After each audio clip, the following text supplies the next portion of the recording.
In today's video, I'm going to teach you how to use Narrator on Windows 11, whether you want to enhance accessibility or simply prefer auditory feedback.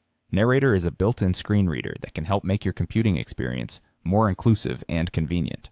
Let's dive right in together and explore two straightforward methods to get you started. First, we'll look at the quickest way to launch Narrator using a keyboard shortcut. This method is not only efficient, but also very handy if you need to use Narrator frequently.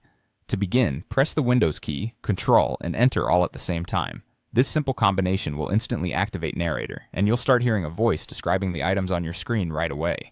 Whenever you need to turn off Narrator, just press those same keys again, and it will shut down immediately, keeping your workflow smooth and uninterrupted. Now let's explore the second method, which involves opening your computer's settings. Start by pressing Windows and the letter I simultaneously to access the settings menu. Once you're in, navigate to the accessibility section, and from there, find and select Narrator.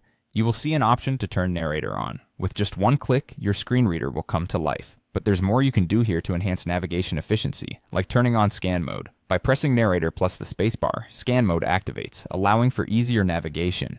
Once scan mode is active, you can use the up and down arrow keys to scroll through the content on your screen. Whenever you encounter a link or button you'd like to interact with, press Enter.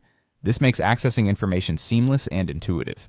To select items, use the spacebar, just as you would in other Windows applications, ensuring that you remain in control at all times. A brief tutorial might pop up the first time you use Narrator, providing a helpful overview of its features. Although it's optional, I recommend exploring it to get a clearer understanding of how Narrator can assist you further. When you're finished using Narrator, simply press Narrator and the S key together to exit.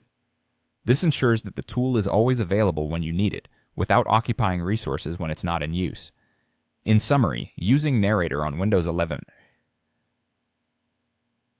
a straightforward process that's accessible through either a keyboard shortcut or your system settings. Mastering these methods enhances usability, making your digital interactions easier and more accessible.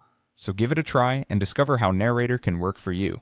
Thanks for watching, and I hope you found this guide helpful. Don't forget to like, share, and subscribe for more tips and tutorials.